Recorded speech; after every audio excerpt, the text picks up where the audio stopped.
우리나라를 대표하는 대표적인 기업 삼성그룹. 지금의 삼성그룹이 있기까지 여러 가지 요인들이 있었겠지만 이건희 회장의 카리스마적 리더십이 한몫했다는 데는 이견이 없을 겁니다.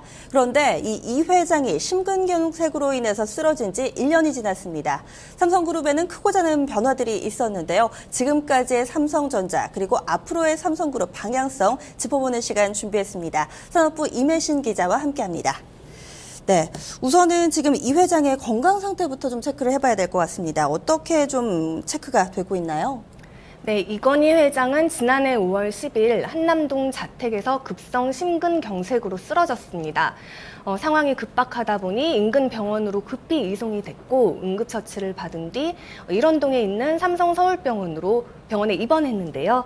의료진과 삼성 측은 이 회장의 건강 상태에 대해서 구체적인 언급을 자제하고 있습니다.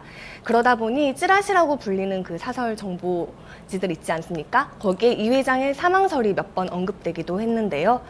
삼성이 현재 밝히고 있는 이 회장의 상태는 주변 자극에 어느 정도 반응하지만 인지 기능은 회복되지 않은 것으로 전해집니다.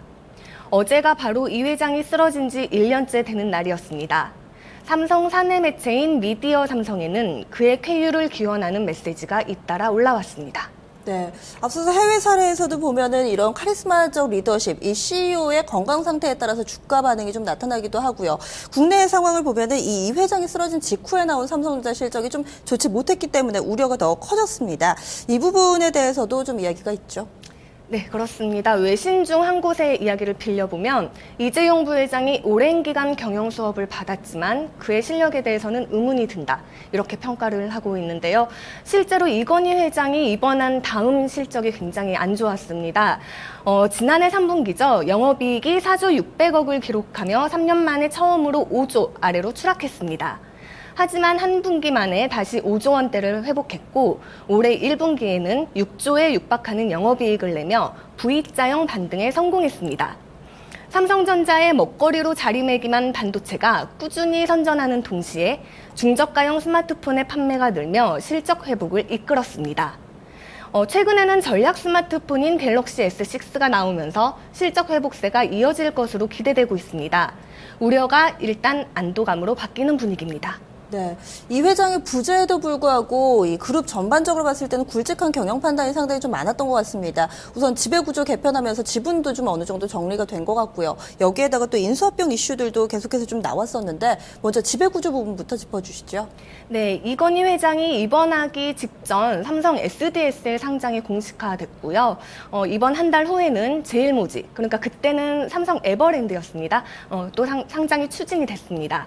두 회사 모두 삼성그룹의 지배구조 정점에 있는 회사라는 게 공통점인데요.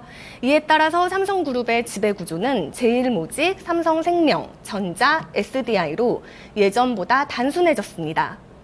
삼성의 변화는 좀 더 거슬러 올라가면 2013년 7월부터 시작이 됐는데요. 삼성물산이 삼성 엔지니어링 지분을 매입하고 에버랜드가 제일모직 패션 부분을 인수했습니다. 때문에 최근 이뤄진 일련의 변화들은 갑자기 단행된 게 아니라 이 회장이 쓰러지기 오래전 결정된 시나리오라는 의견에 힘을 얻고 있습니다. 네, 그리고 이제 좀 이 회장이 부재하면서 이재용 부회장 쪽으로 포커스가 좀 많이 맞춰지는 것 같습니다. 사업적인 측면에서 이 이재용 부회장의 행보를 보면은 선택과 집중으로 좀 요약할 수 있을 것 같아요. 네, 지난해 11월을 되짚어보면 삼성테크인과 삼성종합화학, 그러니까 화학 및 방산 계열사의 주식을 하나그룹에 매각했습니다. 또 경기도 평택시에 세계 최대 규모의 반도체 산업단지를 조성하는 계획도 최근에 밝혔죠. 아울러 M&A에도 굉장히 적극적입니다. 브라질의 프린팅 솔루션 업체인 심프레스와 미국의 모바일 결제 솔루션 업체 루프페이 등 유망 기업들의 기술을 사들였습니다. 또 골칫거리였던 애플과의 특허 분쟁을 해결하기도 했습니다. 지난 1년간의 사업적 행보를 분석하면 이재용 부회장은 잘하는 것에는 더 투자하고 성과가 적은 분야는 과감히 손을 뗀 것으로 볼 수 있겠습니다. 네, 이건희 회장의 공백이 길어지면서 아무래도 이 아들인 이재용 부회장의 경영 스타일이라든가 그 성과에 관심이 좀 쏠리고 있는 모습인데요. 좀 앞으로는 이 이재용 체제가 안착할 수 있을까요? 일부 우려가 있는 건 사실입니다. 하지만 이재용 부회장은 아버지인 이건희 회장을 대신해서 여러 장소의 모습을 나타내면서 서서히 각인을 시키고 있는데요. 이 부회장의 광폭 행보도 이와 비슷한 맥락입니다. 이름만 들어도 다 알만한 유명 인사들과의 만남을 이어가고 있는데요.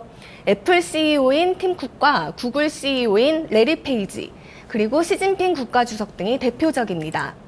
아울러 삼성전자의 발목을 잡고 있던 이슈들도 적극적으로 해결하기 위해서 노력하고 있는데요. 백혈병과 뇌종양 등 반도체 사업장의 직업병과 삼성전자 서비스 지회 농성 등에서 해결의 실마리를 찾고 있습니다. 하지만 아직 넘어야 할 산이 많습니다. 계열사 지분을 헐값에 넘겨받아서 막대한 부를 축적했다. 이런 도덕적인 논란을 피하지는 못할 것 같고요. 아울러 삼성전자가 현재와 같은 실적을 꾸준히 이어나갈 수 있느냐, 이것도 또 하나의 관전 포인트가 될 것처럼 보입니다. 아울러 이건희 회장이 와병 중이던 지난 1년 동안 삼성은 성과도 뚜렷했지만 앞으로 해결해야 할 과제도 선명한 것으로 보입니다. 네, 아무래도 이 이재용 부회장 쪽으로 포커스가 맞춰지고 현재 시험대회에 올라와 있으니까 그의 앞으로의 좀 능력을 보여줘야 되겠네요. 말씀 고맙습니다.